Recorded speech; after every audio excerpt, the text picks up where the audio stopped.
channel YouTube Aceh Explorer. Assalamualaikum warahmatullahi wabarakatuh.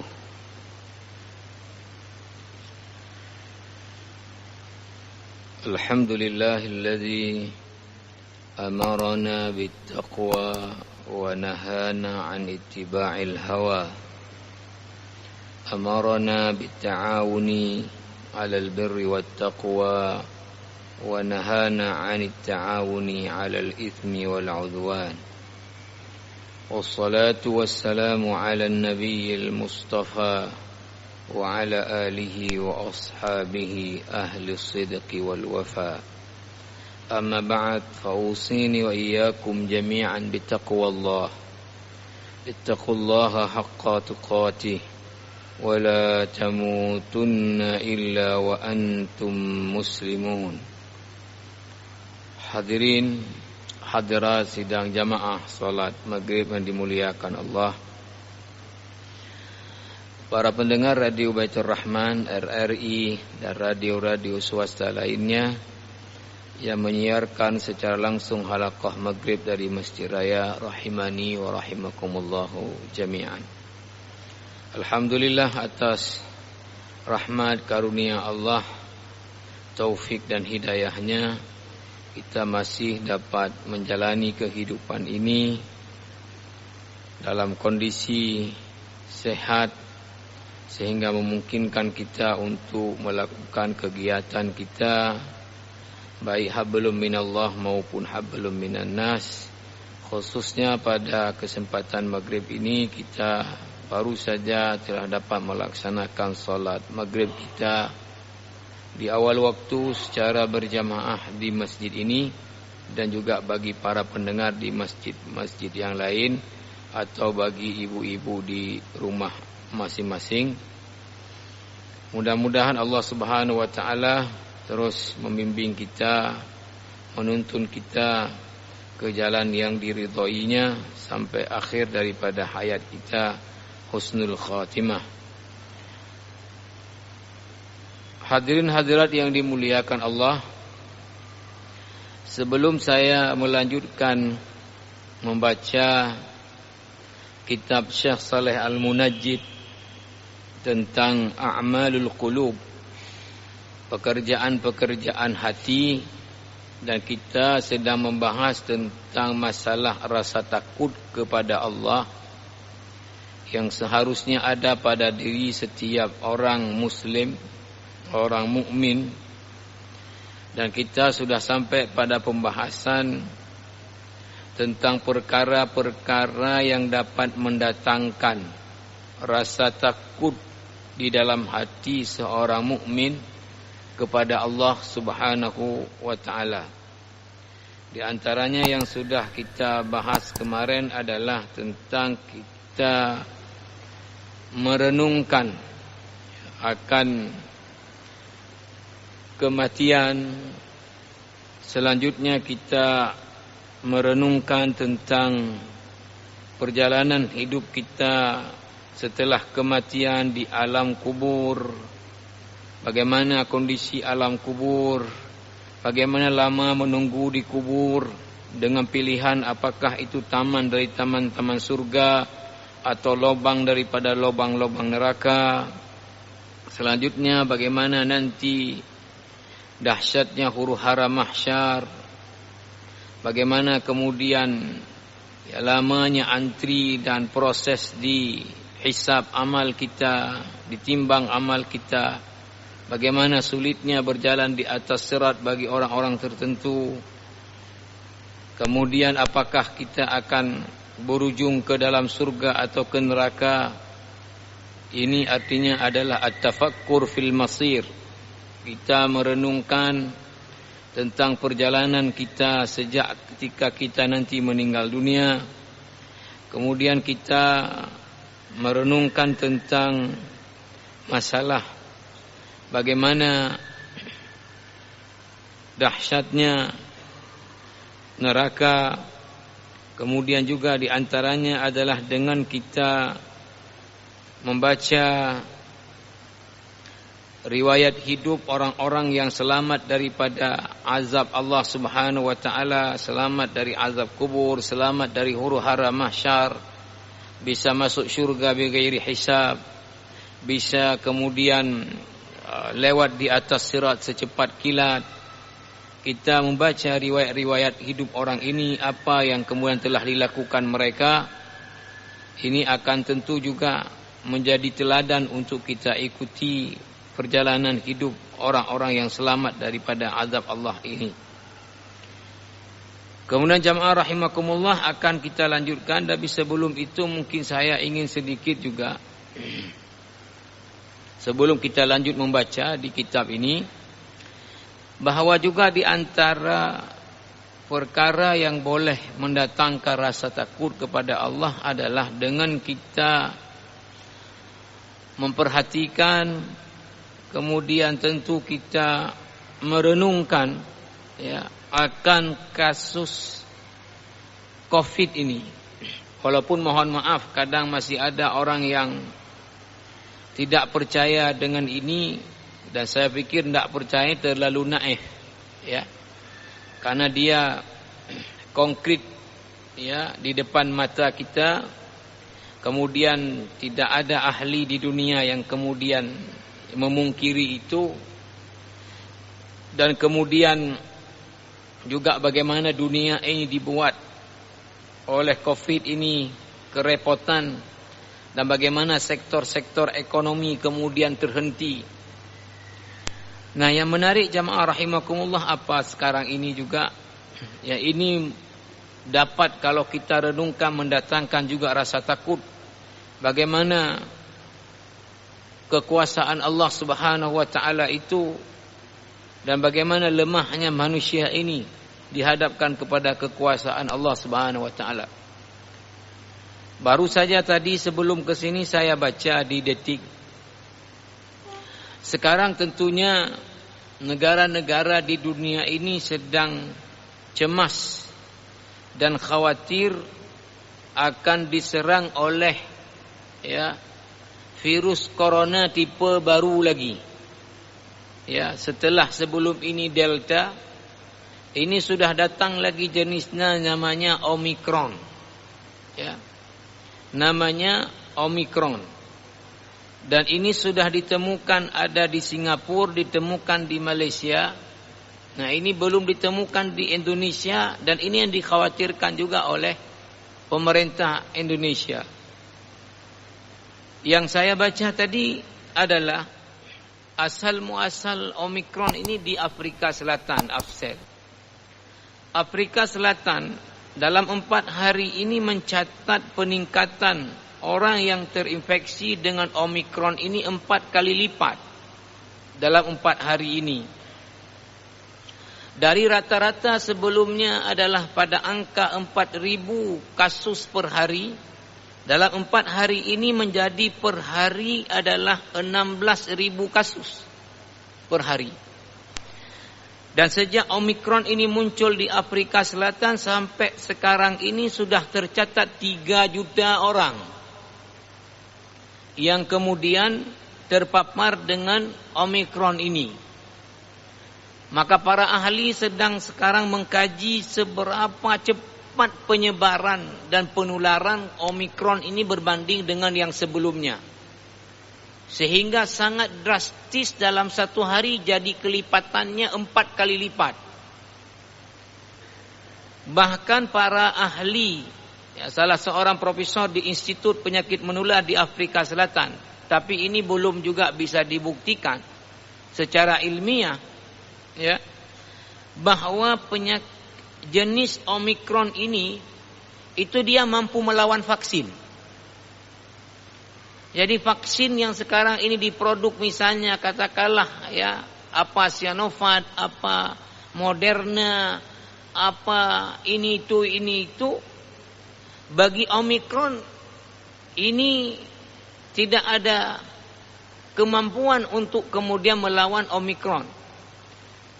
Tetapi pernyataan ini belum bisa artinya untuk kemudian diambil satu kesimpulan final bahwa betul Omicron itu ya tahan terhadap vaksin. Tapi ini disinyalir oleh ahli tadi di Afrika, ya, bahwa Omikron ini dia ya tidak bisa ditangkis dengan vaksin. Dan di Afrika Selatan ini sudah gelombang keempat. Dan yang paling menarik jamaah yang mulia apa di sini?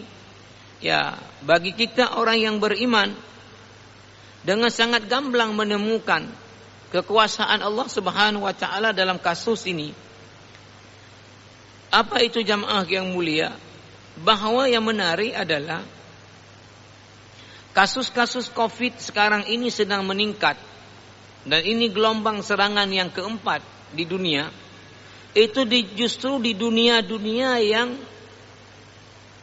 teknologinya hebat. Bahkan dunia dengan nomor masalah obat-obatan atau farmasi nomor 1 di dunia. Jerman misalnya. Ini sekarang yang paling tinggi juga kasusnya di Eropa adalah Jerman. Kemudian disusul ada Belanda. Kemudian ada Inggris. Ini negara-negara yang sangat maju di dunia medisnya, sangat maju di teknologi medisnya, tapi ini negara-negara kewalahan. Tapi mohon maaf di sisi lain seperti Bangladesh. Ini negara saya belum sampai, tapi saya dengar dari orang-orang yang sudah sampai. Ini negara sangat-sangat miskin. Sangat-sangat miskin masyarakat. Ini Bangladesh. Ya. Tetapi Bangladesh dari awal sepertinya ya. Corona sampai hari ini belum terdengar ada lonjakan yang signifikan. Ya. Padahal negara yang sangat-sangat miskin. Tapi negara-negara hebat, termasuk Australia di dalamnya, inilah yang diserang oleh corona ini sehingga kelabakan. Nah, ini kalau kita pikirkan jamaah rahimakumullah, ya, bagaimana ilmuwan-ilmuwan di dunia ini kelabakan untuk menghadapi yang namanya si corona dengan belum habis yang jenis Delta sudah Omikron. Ini setelah ini Omi apa lagi? Wallahu a'lam. Dan kita jamaah yang dirahmati Allah Subhanahu wa taala harus kita akui bahwa ketika kasus di kita meningkat sehingga setiap hari seperti pernah saya sebut di sini, ya, di satu kampung paginya diumumkan orang meninggal, siang orang meninggal, innalillah, sore lagi diumumkan, yang biasanya 6 bulan ada sekali. Kemudian antar masjid-masjid di kota ini sahut menyahut innalillahi. Ya. Tapi sekarang kalau kita perhatikan, alhamdulillah, yang saya tahu di Peneri juga sudah kosong. Itu bukan karena kita bagus dalam penerapan protokol. Bukan karena masyarakat memang patuh dengan protokol. Ini karena Allah lindungi kita. Mana ada orang kita ada protokol-protokol. Kalau di kampung malah tidak ada sama sekali. Malah kata orang, jadi aneh kalau kita datang pakai masker. Ya. Jadi aneh kalau kemudian kita jaga jarak dan sebagainya. Ya, ini tidak ada. Jadi kita ini, ya, katakanlah tidak meningkat kasus di kita. Bukan karena protokol kita. Karena Allah lindungi kita. Maka jamaah rahimakumullah, ini juga menjadi hal yang dapat mendatangkan kepada kita rasa takut kita kepada Allah Subhanahu wa taala. Baru Allah mendatangkan corona, sudah kewalahan dunia ini. Ya, banyak negara sebetulnya ya sangat menginginkan untuk segera membuka perbatasannya untuk kunjungan wisatawan, namanya border ya, perbatasan. Seperti halnya Malaysia. Ya, Malaysia negara yang tidak sebesar ya katakanlah kita dengan 30 juta penduduk. Dia dalam per tahun itu jumlah wisatawannya sampai 26 juta. Tapi Malaysia sudah praktis hampir 2 tahun ini menutup bordernya. Karena melakukan usaha untuk pembatasan yang ketat. Nah, sehingga berapa kerugian Malaysia dari segi income dari sektor pariwisata ini? Triliunan. Tentu semua ini ingin segera buka. Cuma ketika buka udah dengar di Afrika Selatan ada Omikron. Ini kalau kita buka datang orang dari sana bawa Omikron ke kita, habis lagi nanti. Mau dibuka muncul lagi jenis baru. Mau dibuka muncul lagi jenis baru. Ini jamaah rahimakumullah, ya. Kekuasaan Allah Subhanahu wa taala. Manusia ini bagaimana dibuat tak berdaya, ya. Dibuat tak mampu untuk kemudian mengatasi kasus. Hanya dalam bentuk virus ini sudah hampir. Ini kalau dari munculnya sudah lewat ini 2 tahun. Tetapi kalau di mungkin banyak dunia, di kita termasuk, pada bulan Maret ini sebentar lagi akan 2 tahun. Baik jamaah rahimakumullah, sekarang kita lanjutkan apa yang ditulis oleh Syekh Saleh Al-Munajjid dalam kitabnya hal-hal yang dapat mendatangkan rasa takut kepada azab Allah Subhanahu wa taala adalah apa? Istisy'ar anna an-nara satamtali'u bin-nasi wal jinni. Kita harus tumbuhkan rasa takut kita bahwa neraka itu nanti akan dipenuhi oleh jin dan manusia. Akan dipenuhi oleh jin dan manusia. Maka kita harus ada rasa takut, jangan-jangan manusia yang akan memenuhi itu satunya adalah kita.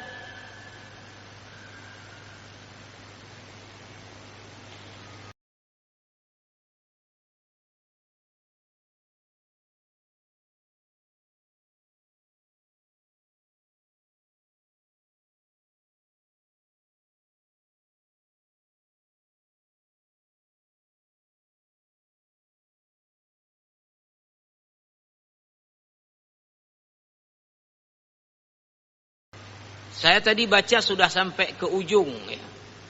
Tapi mungkin malam ini kita tidak akan sampai ke itu.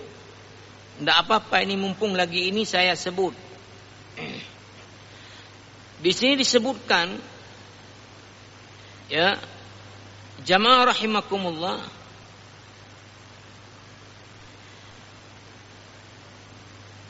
tentang pernyataan Umar ibn Khattab radhiyallahu anhu. Pernyataan Umar bin Khattab radhiyallahu anhu. Apa kata Umar? Ini diberi footnote nomor 4, diambil dari kitab Hilyatul Auliya juz 1 halaman 53. Pernyataan Umar ini dalam kitab Syekh Saleh Al-Munajjid ini mengutip dari kitab Hilyatul Auliya juz 1 halaman 53. Apa kata Umar bin Khattab? Law nada munadin minas samai ya ayyuhan nas innakum dakhiluna al-jannah kullukum ajma'un illa rajulan wahida la khiftu an akuna ana huwa. Kata Umar Ibn Khattab radhiyallahu anhu, kalau ada, ini umpama ada, ini pengandaian, kan tidak ada. Kalau seandainya ada malaikat yang menyeru dari langit dengan mengatakan apa? Ya ayyuhan nas, wahai sekalian manusia, innakum dakhilunal jannah, sesungguhnya kalian semua masuk surga. Diperkuat lagi, kullukum ajma'un, semua kalian. Illa rajulan wahida, kecuali satu saja orang yang tidak akan masuk, tapi lain semua kalian masuk surga. Hanya satu saja yang tidak masuk. Apa kata Umar bin Khattab? Sungguh aku takut yang satu orang gak masuk itu aku. Sekiranya ada malaikat yang menyeru dari langit, wahai sekalian manusia, sungguh semua kalian masuk surga. Semua. Hanya satu orang saja dari kalian yang tidak masuk surga. Sungguh aku takut satu orang itu adalah aku orangnya. Itu Umar bin Khattab.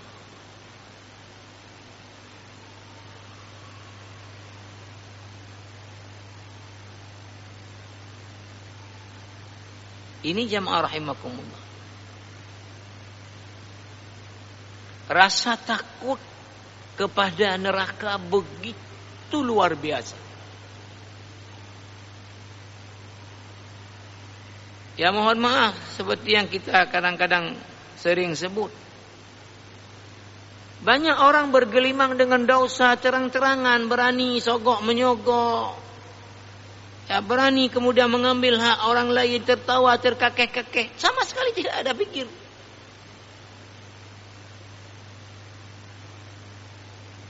Bagaimana nanti?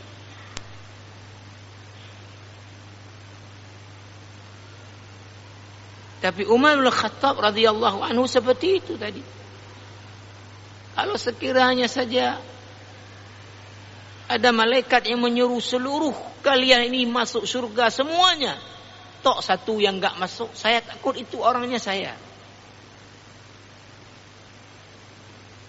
Kita ini ya mohon maaf kadang-kadang mencampur adukkan antara ibadah-ibadah kemudian maksiat, tenang-tenang saja seolah-olah kita ini salah seorang yang akan masuk surga. Padahal dosa-dosa kita Masya Allah.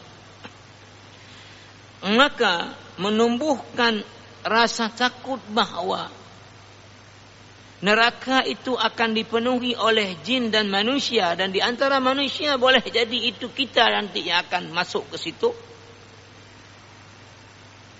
Seperti firman Allah Subhanahu wa taala yang diangkat di dalam surah As-Sajdah ini ayat 13, "Walau syi'na la'ataina kulla nafsin hudaha walakin haqqal qawlu minni la'amla'anna jahannama minal jinnati wan nasi ajma'in." Kalau kami kehendaki, kata Allah, sungguh sudah kami datangkan hidayah kepada setiap orang. Akan tetapi menjadi kebenaranlah pernyataan kami bahwa neraka jahanam itu akan dipenuhi daripada jin dan manusia.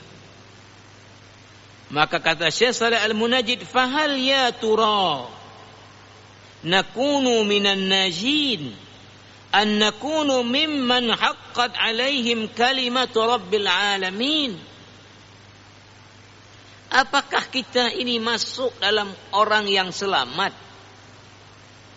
Atau bahkan salah satu dari yang akan mengisi neraka itu adalah kita.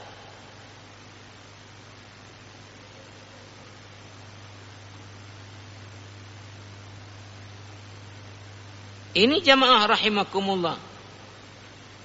Seperti juga Allah Subhanahu wa taala yang dikutip oleh Syekh Shalih Al-Munajjid dalam surat Maryam ayat 71, kama annahu subhanahu wa ta'ala aqsama annahu sayamla'u jahannama, sebagaimana Allah Subhanahu wa ta'ala bersumpah bahwa Allah akan mengisi neraka jahanam dengan firman-Nya, wa inna minkum illa wariduha kana ala rabbika hatman maqdiyya.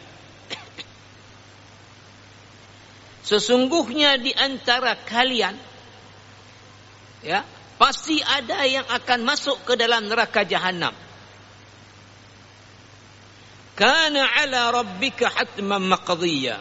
Ini satu ketentuan yang pasti dari sisi Tuhanmu, hai Muhammad, bahwa akan ada di antara kalian ini yang akan masuk ke dalam neraka jahanam.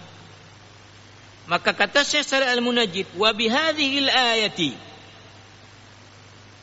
yang khali'u qalbul muslim wa la budda an yajida al-khawfu tariqahu ila al-qalbi ila qalbihi idza ta'ammala fiha.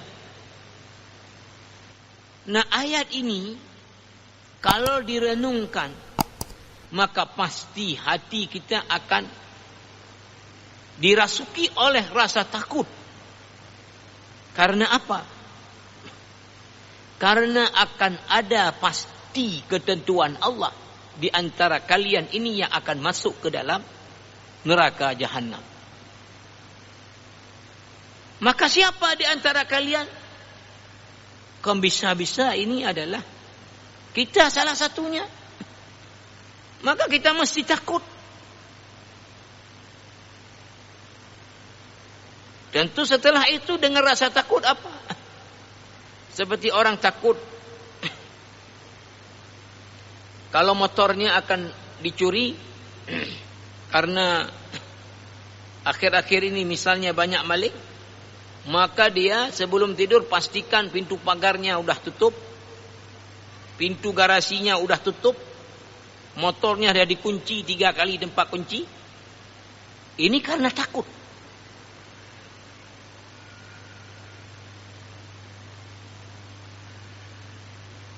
Maka kalau orang takut kepada azab neraka, tentunya dia akan melakukan apa saja yang bisa menyelamatkan dia daripada azab neraka. Agar supaya tidak termasuk salah seorang yang akan masuk ke dalam neraka. Yang pasti ada di antara kalian nanti akan masuk ke neraka. Hatman maqdiyya, ini ketentuan yang pasti.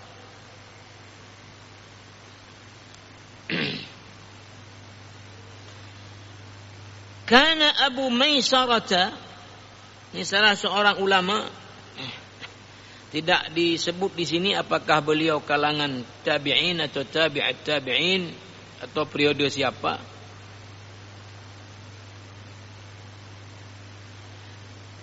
Tapi ada diberi footnote. Ini diambil dari kitab Jami'ul Bayan an Ta'wil Ayil Quran. Diambil dari kitab Jami'ul Bayan an Ta'wil Ayil Quran. Abu Maisarah idza awa ila firashihi, beliau kalau malam mau tidur, qala, beliau berkata, ya laita ummi lam talidni thumma yabqi. Beliau sebelum tidur kemudian berkata, seandainya ibuku tidak melahirkan aku. Dia kalau bisa tidak lahir ke dunia ini. Karena kalau sudah lahir ke dunia ini kemudian sudah balik, maka nanti akan diminta pertanggungjawaban amal-amalnya di dunia, di akhirat nanti. Kalau tidak lahir, tidak ada kemudian berurusan dengan perkara ini. Maka kata beliau, ya laita ummi lam talidni. Ini namanya angan-angan yang tidak mungkin. Ya, dia sudah lahir dan sudah besar, tapi dia menginginkan tidak lahir ke dunia ini. Semaya beki, kemudian beliau ini menangis. Faqila, ada yang bertanya kepada beliau, wa ma yubkika ya Aba Maisarata? Apa yang membuat engkau menangis wahai Abu Maisarah? Qala, jawaban Abu Maisarah adalah apa? Akhbarana anna wariduha wa lam yukhbirna anna sadiruna anha. Kata beliau, Allah memberitahu kita bahwa di antara kita ini ada yang akan masuk neraka. Dan Allah tidak bilang kalian ini akan selamat dari neraka. Tapi yang dibilang adalah apa? Kalian ini akan masuk neraka. Beliau menangis takut salah satu dari yang masuk neraka itu adalah beliau. Ini orang-orang saleh. Dosanya tidak ada. Hidupnya ibadah kepada Allah. Tapi dengan begitu malah paling takut. Jangan-jangan salah satu yang disebut Allah dalam Al-Quran, penghuni neraka adalah dirinya.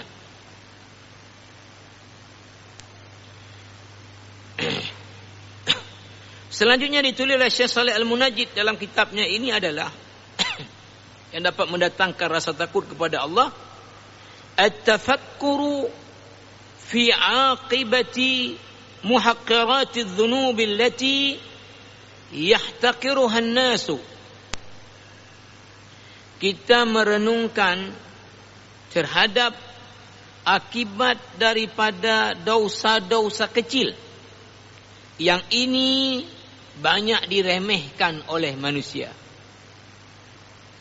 Diangkat dalil an Sahal ibn Sa'ad radhiyallahu anhu qala Rasulullah sallallahu alaihi wasallam iyyakum wa muhaqqaratiz dzunubi fa innama mathalu muhaqqaratiz dzunubi kaqaumin نزلوا في بطن واد فجاء ذا بعود وجاء ذا بعود حتى أنضجوا خبثتهم وإن محقرات الذنوب متى يؤخذ بها صاحبها تهلكه. Hadis ini diberi footnote riwayat Imam Ahmad. Wa qala muhaqqiqul musnad isnaduhu sahih rijaluhu thiqat. Hadis ini riwayat Imam Ahmad dalam kitabnya Musnad Ahmad.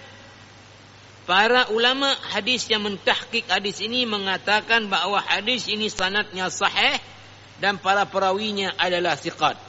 Ini hadisnya adalah hadis sahih. Nabi bersabda, "Iyyakum wa muhaqqiratiz dzunub." Kalian harus menghindari dosa-dosa kecil. Fa innama mathalu muhaqqiratiz dzunub. Sesungguhnya perumpamaan dosa-dosa kecil kaqaumin nazalu bi batni wadin.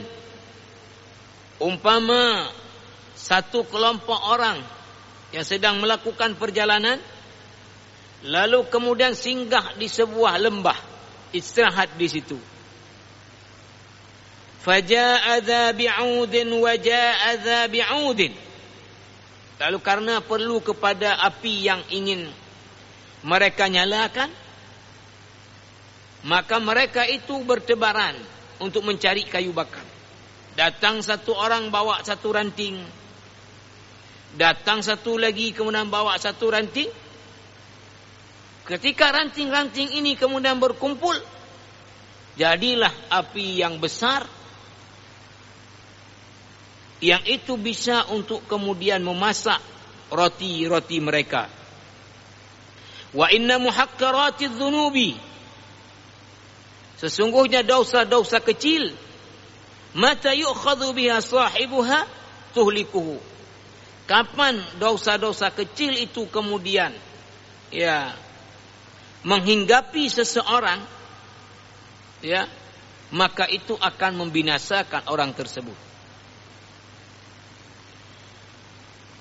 Jamaah rahimakumullah, tadi contoh yang dicontohkan Rasulullah memang kecil, dosa kecil, enggak apa-apa, kecil dia. Iya, seperti tadi di dalam hadis yang lain dengan lafaz yang lain disebutkan kalau di sini bisa sampai kemudian api itu memasak roti-roti mereka. Dalam riwayat yang lain ada yang disebutkan menjadi kemudian api yang besar. Pertama memang satu orang bawa satu ranting kecil Ya, kecil aja. Tetapi kemudian ketika satu bawa ranting kecil, satu lagi bawa ranting kecil, satu lagi bawa ranting kecil, ada ratusan orang bawa ranting-ranting kecil, berkumpul kemudian, dibakar dia, jadi api unggun yang besar. Begitulah dosa-dosa kecil diumpamakan Rasulullah. Ya kecil kalau satu. Tapi ketika kemudian bertumpuk yang kecil banyak di seseorang, ini kemudian juga akan membinasakan orang tersebut. Maka jangan meremehkan dosa kecil. Selanjutnya jamaah rahimakumullah, yang disebutkan adalah apalagi oleh Syekh Shalih Al-Munajjid adalah al-ilmu bi annahu qad yuhalu bainahu wa bainat taubah. Pengetahuan bahwa bisa jadi seseorang itu akan dihalangi atau akan tertutup bagi dia peluang untuk kemudian bertaubat. Kan mohon maaf, ada cara pikir orang, ya, ini lagi muda, ya, kita nikmati dulu dunia ini. Nanti kalau udah tua kita taubat. Nanti kalau udah tua baru kita banyak di masjid. Ini lagi muda. Ada orang yang cara pikir seperti ini. Ini tentu cara pikir yang amat keliru. Kenapa? Ya ini tadi. Boleh jadi kita tidak masuk sampai usia tua. Lagi muda sudah mati. Maka di sini disebutkan salah satu yang mendatangkan rasa takut adalah apa? Pengetahuan kita bahwa kita ini bisa saja terhalangi untuk kemudian kita meninggal, kita tidak sempat taubat. Maka beliau menuliskan di sini, innal insana idza aqbala alaihi malakul mauti liyanzi'a ruhahu tamanna law baqiya fi hadhihi alhayati liya'muraha bis-salihati wa yatruka asy-syahawati wal muharramat. Ada manusia ketika datang malaikat maut mencabut nyawanya, tamanna, baru dia kemudian berangan-angan, berkeinginan, lau baqiya fi hadhihi dunya, kalau ditunda dulu nyawanya tidak dicabut sebentar, la ya'muraha bis salihat, maka dia akan gunakan waktu hanya untuk amal-amal saleh. Wa yatruka syahawati wal muharramat, dia tinggalkan syahwat-syahwat dan hal-hal yang haram. Itu baru datang kesadaran itu ketika mau mati. Walakin hayhata, tapi tidak akan diundurkan kematian. Seperti firman Allah Subhanahu wa taala surah Al-Mu'minun ayat 99 dan ayat 100.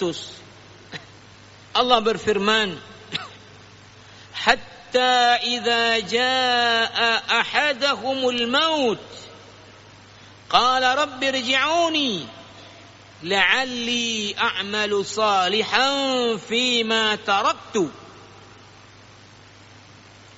Sehingga apabila datang ke salah seorang dari mereka kematian, qala rabbi irji'uni, dia berkata, wahai Tuhanku, tolong aku ditangguhkan dulu, jangan dimatikan, dikembalikan lagi ke dunia, la'alli a'malu salihan fima taraktu, agar aku bisa melakukan amal-amal saleh yang dulu aku sia-siakan. Ini kalla, tidak akan pernah bisa.